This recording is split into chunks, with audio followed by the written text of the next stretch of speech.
ಮಾತಾಡಲಿ. ನನಗೆ ನನ್ನ ಡಿಪಾರ್ಟ್ಮೆಂಟ್ ವಿಚಾರದಲ್ಲಿ, ನಮ್ಮ ಎನರ್ಜಿ ಡಿಪಾರ್ಟ್ಮೆಂಟ್ ವಿಚಾರದಲ್ಲಿ ಏನ್ ಬೇಕಾದ್ರೆ ಕೇಳಿ ನಾನು ಆನ್ಸರ್ ಮಾಡ್ತೀನಿ. ನೋಡಿ, ರಾಜಕಾರಣದಲ್ಲಿ ನಮಗೆ ರೆಸ್ಪಾನ್ಸಿಬಿಲಿಟಿ ಕೊಟ್ಟಿದ್ದಾರೆ, ಇದನ್ನ ಕೊಟ್ಟಿದ್ದಾರೆ. ಅದಕ್ಕೆ ಬೇರೆಯವರು ಇದ್ದಾರೆ, ಅಧ್ಯಕ್ಷರು ಇರ್ತಾರೆ, ಚೀಫ್ ಮಿನಿಸ್ಟರ್ ಇರ್ತಾರೆ, ಸ್ಪೋಕ್ಸ್ ಪರ್ಸನ್ ಇರ್ತಾರೆ, ಡಿಸ್ಟ್ರಿಕ್ಟ್ ಪ್ರೆಸಿಡೆಂಟ್ ಇರ್ತಾರೆ. ಅವ್ರನ್ನ ಕೇಳಿ ಅವ್ರ ಆನ್ಸರ್.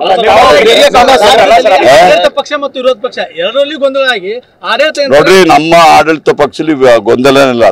ಬರೀ ನೀವು ಸೃಷ್ಟಿಸುವ ಗೊಂದಲ ಅಲ್ಲದೆ, ನೋಡಿ ನೀವು ಬರೀ ಗೊಂದಲ ನೀವು ಸೃಷ್ಟಿಸಿದ್ರ. ಇದು ಈ ಟೀ ಕಪ್ ಅಲ್ಲಿ ಬಿರುಗಾಳಿ ಬರ್ತದೆ ಅಂತ ಹೇಳ್ತಾರಲ್ಲ, ಹಂಗೆ ಅದು. ನಮ್ದು ಒಂದು ಡೆಮೋಕ್ರೆಟಿಕ್ ವೇಲಿ ನಡೀತಿರುವ ಪಕ್ಷ. ಅದರಲ್ಲಿ ನಾವು ಪಾರ್ಟಿ ಒಳಗಡೆ ಡಿಸ್ಕಸ್ ಮಾಡ್ತೀವಿ, ಎಲ್ಲ ಇದು ಮಾಡ್ತೀವಿ. ಹೊರಗಡೆ ಮಾಡುವಂತ ಇದ್ದಿದೆ. ನಮಗೊಂದು ಹೈಕಮಾಂಡ್ ಇದ್ದಾರೆ, ನಮ್ಮ ಚೀಫ್ ಮಿನಿಸ್ಟರ್ ಇದ್ದಾರೆ, PCC president, deputy chief minister ಇದ್ದಾರೆ. ಅವ್ರೆಲ್ಲ ಕೂತ್ಬಿಟ್ಟು ಬಗೆಹರಿಸ್ತಾರೆ. ನೋಡ್ರಿ, ಡಿನ್ನರ್ ಮೀಟಿಂಗು ಇವತ್ತಲ್ಲ. ಈಗ ನಾನು ನಾಳೆ ಬೇಕಾದ್ರೆ ನಮ್ಮ ಸಹೋದರಿಗಳಿಗೆ ಡಿನ್ನರ್ ಕರಿತೀವಿ, ಅದ್ರೇನು ತಪ್ಪೇ? ನೀವು ಕರೀದಿಲ್ವಾ? ನಿಮ್ಮನ್ನು ಕರೆದ್ಬಿಟ್ಟು ಊಟ ಕೊಡ್ತೀವಲ್ಲ, ಅದ್ರಲ್ಲಿ ಪಾಲಿಟಿಕ್ಸ್ ಇರ್ತದ? ಅದಕ್ಕೇನಿಲ್ಲ. ನೋಡಿ ಇದೆಲ್ಲ ನಿಮಗೆ ಊಹಿಸ್ಬೇಕು, ನಿಮ್ ತಪ್ಪಲ್ಲ.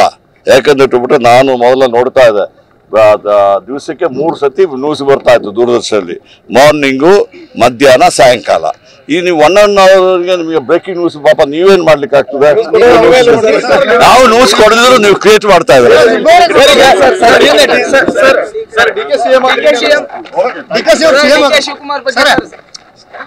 ಇಲಾಖೆ ಬಂದಾರೆ.